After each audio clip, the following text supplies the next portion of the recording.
Assalamualaikum warahmatullahi wabarakatuh.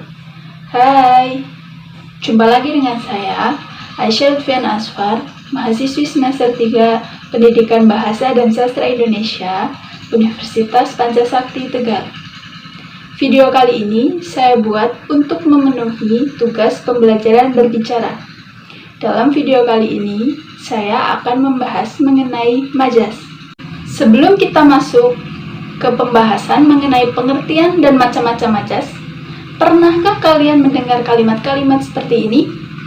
Engkau laksana cahaya yang menerangi kegelapan. Badanmu kurus kering seperti tusuk gigi. Di tengah keramaian, aku merasa kesepian. Nah, kalimat-kalimat seperti ini adalah majas. Lalu, apa sih pengertian majas itu? Majas adalah gaya bahasa pada sebuah karya sastra yang bertujuan memberikan efek-efek khusus sehingga karya sastra tersebut lebih hidup. Sifat majas secara umum adalah tidak ada makna sebenarnya atau kiasan atau bersifat konotasi. Majas dikelompokkan menjadi 4, yaitu majas perbandingan, majas pertentangan, majas sindiran, dan majas penegasan. Pertama, mari kita bahas mengenai majas perbandingan. Majas perbandingan adalah gaya bahasa yang digunakan untuk membandingkan suatu objek dengan objek lain melalui proses penyamaan, pelebihan, atau penggantian. Majas yang termasuk ke dalam majas perbandingan adalah hiperbola, personifikasi, metafora, simile, metonimia, eufemisme, alegori, asosiasi, sinekdok, dan simbolik. Majas hiperbola adalah gaya bahasa yang digunakan untuk mengungkapkan sesuatu secara berlebihan, bahkan seringkali tidak masuk akal. Contohnya, orang itu setinggi rumah.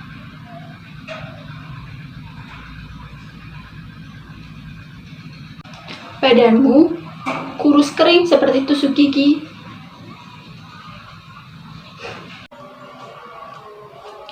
Saya sudah membaca buku ini ribuan kali. Wah, tanganmu lebih kuat dari besi. Selanjutnya adalah majas personifikasi. Majas personifikasi adalah majas yang digunakan untuk menggantikan fungsi benda mati yang dapat bersikap seperti manusia. Contohnya, rumput itu bergoyang di padang savana. Bendera merah putih itu melambai saat dikibarkan. Pohon bambu itu berbisik saat tertiup angin. Selanjutnya ada majas metafora. Metafora adalah gaya bahasa yang digunakan sebagai kiasan yang secara gamblang mewakili suatu maksud lain berdasarkan persamaan atau perbandingan. Contohnya, orang yang memakai kacamata sering dijuluki kutu buku. Senyumannya seindah embun pagi yang menyegarkan. Pria yang sukses itu dulunya dianggap sampah masyarakat. Majas simile merupakan gaya bahasa yang umumnya menyandingkan suatu aktivitas dengan suatu ungkapan. Contohnya, engkau laksana cahaya yang menerangi kegelapan. Pertemanan kami layaknya rantai yang kokoh. Metonimia berupa gaya bahasa yang menyandingkan istilah sesuatu untuk mengacu pada benda umum. Contohnya, bila haus, minumlah aqua. Rani bingung ingin beli Oppo atau Samsung. Kemarin paman membeli Avanza. Aqua, Oppo, Samsung, dan Avanza adalah merek dagang dari air mineral, handphone, dan mobil yang cukup terkenal. Eufemisme adalah gaya bahasa yang digunakan untuk menggantikan kata-kata yang kurang baik dengan kata-kata yang lebih halus. Contohnya, pamannya telah meninggal 2 tahun yang lalu. Walaupun tunanetra, dia adalah anak yang berprestasi. Alegori adalah sebuah gaya bahasa yang digunakan untuk menyandingkan suatu objek dengan kata kiasan. Contohnya, perpisahan adalah upacara menyambut hari-hari penuh rindu. Segala kenikmatan di dunia ini merupakan fata morgana yang semu. Asosiasi adalah gaya bahasa yang membandingkan dua objek berbeda namun disamakan dengan menggunakan kata sambung bagaikan, seperti, atau bak. Contohnya, wajah ayah dan anak itu bagaikan pinang dibelah dua. Jangan dengarkan perkataan dia. Perkataannya seperti tong kosong berbunyi nyaring. Sinekdok dibedakan menjadi dua, yaitu pars pro toto dan totem pro parte. Pars pro toto adalah gaya bahasa yang menyatakan sebagian, tapi untuk keseluruhan. Contohnya, per batang jati harganya jutaan rupiah. Paras tampannya telah mencuri hatiku.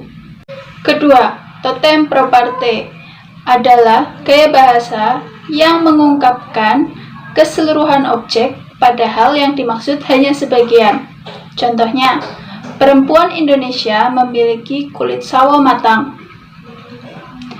Wanita tidak suka laki-laki bertato.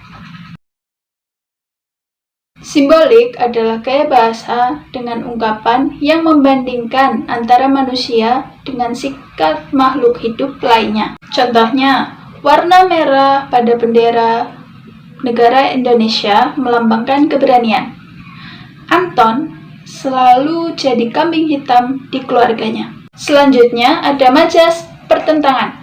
Majas pertentangan adalah gaya bahasa yang menggunakan kata-kata kias yang bertentangan dengan maksud aslinya. Majas yang termasuk ke dalam majas pertentangan adalah litotes, paradoks, antitesis, dan kontradiksi interminis. Litotes adalah majas pertentangan yang menggunakan ungkapan merendahkan diri, padahal fakta kenyataannya justru sebaliknya. Contohnya, silahkan mampir ke gubuk kami. Silahkan dicicipi makanan sederhana yang kami sajikan. Paradoks adalah majas pertentangan yang biasanya membandingkan situasi sebenarnya dengan situasi sebaliknya yang saling bertentangan. Contohnya, di tengah keramaian, aku merasa kesepian. Para petani kelaparan di lumbung padi. Antitesis adalah majas pertentangan yang biasanya memadukan pasangan kata yang memiliki arti bertentangan. Contohnya, pasrahkan hidup mati kita kepada Tuhan. Jangan menilai seseorang dari benar salah perbuatannya. Kontradiksi interminis atau kontradiksi interminus adalah majas pertentangan yang biasa digunakan untuk menyangkal pernyataan yang disebutkan sebelumnya. Biasanya penggunaan majas ini disertai konjungsi seperti kecuali atau hanya. Contohnya, semua murid boleh bermain kecuali murid yang tidak mengerjakan tugas. Setiap hari, Adi minum kopi. Hanya sesekali minum susu. Berikutnya ada majas sindiran. Majas sindiran merupakan gaya bahasa yang menggunakan kata-kata kias yang tujuannya untuk menyindir seseorang atau perilaku dan kondisi. Majas yang termasuk dalam majas sindiran adalah ironi, sinisme, dan sarkasme. Ironi adalah majas sindiran yang umumnya menggunakan kata kiasan dengan makna yang bertentangan dengan keadaan sebenarnya. Contohnya, Dian adalah anak yang paling cantik di kelas. hingga tak ada satupun anak laki-laki yang meliriknya. Cahaya lampu itu sangat terang, hingga aku tak bisa melihat siapapun yang ada di dekatku.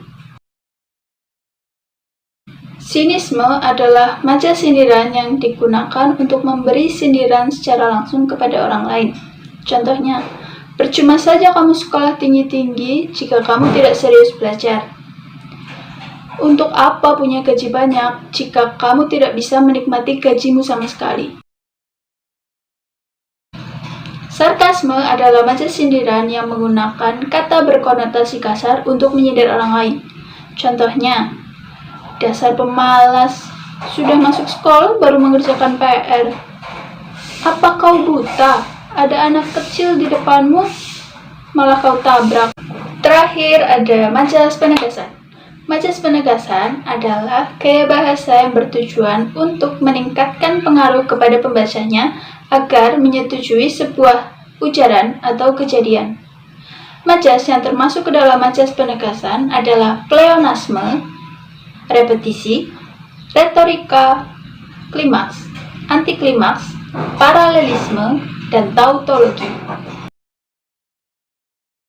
Pleonasme adalah majas penegasan yang menggunakan kata-kata dengan makna sama, terkesan tidak efektif tapi disengaja untuk menegaskan sesuatu. Contohnya, ibu masuk ke dalam toko baju. Dia naik ke atas bangunan itu. Repetisi adalah majas penegasan yang mengulang kata-kata dalam suatu kalimat. Contohnya, salah lagi, dan salah lagi. Kenapa susah sekali sih mengedit video? Ia terus bekerja, dan bekerja untuk melunasi utang keluarganya. Retorika adalah majas penegasan dalam bentuk kalimat tanya, tapi sebenarnya tidak perlu dijawab. Contohnya, jadi ini orang yang selama ini kamu sukai. Jadi apa yang kamu rasakan saat jatuh kemarin? Sakit. Klimaks adalah majas penegasan yang menjelaskan lebih dari dua hal secara berurutan, di mana tingkatannya semakin lama semakin tinggi. Contohnya, rapat hari ini dihadiri oleh anggota pengurus OSIS, bendahara, sekretaris, dan ketua OSIS. Dari Senin sampai Rabu, toko itu tutup. Antiklimaks adalah majas yang menjelaskan dari tingkatan tertinggi ke tingkatan terendah. Contohnya, kopi disukai oleh semua kalangan, mulai dari orang tua hingga anak-anak. Rektor, dekan, prodi, dan para dosen harus bisa memahami aspirasi mahasiswa. Paralelisme adalah majas penegasan yang mengulang-ulang sebuah kata untuk menegaskan makna kata tersebut dalam definisi berbeda. Contohnya, kasih pasti murah, kasih pasti lemah, kasih pasti memaafkan. Siang dan malam terus berganti tanpa dirimu di sampingku. Tautologi adalah majas penegasan yang mengulang kata bersinonim untuk menegaskan suatu maksud tertentu. Contohnya, sejarah masa lalu pria itu sangat kelam. Mengapa kau jadi cemas dan gelisah begitu? Akhirnya, sampai juga kita di akhir pembahasan kali ini mengenai majas. Bagaimana? Apakah kalian paham dengan penjelasan tersebut? Dari macam-macam majas tersebut, apakah ada majas yang pernah kalian temukan dalam karya sastra yang pernah kalian baca atau dengar? Atau mungkin ada majas yang pernah kalian gunakan atau sering kalian gunakan? Tinggalkan komentar kalian di bawah ya. Jangan lupa juga tekan tombol like-nya. Itu sekian dari saya. Terima kasih atas perhatiannya. Wassalamualaikum warahmatullahi wabarakatuh.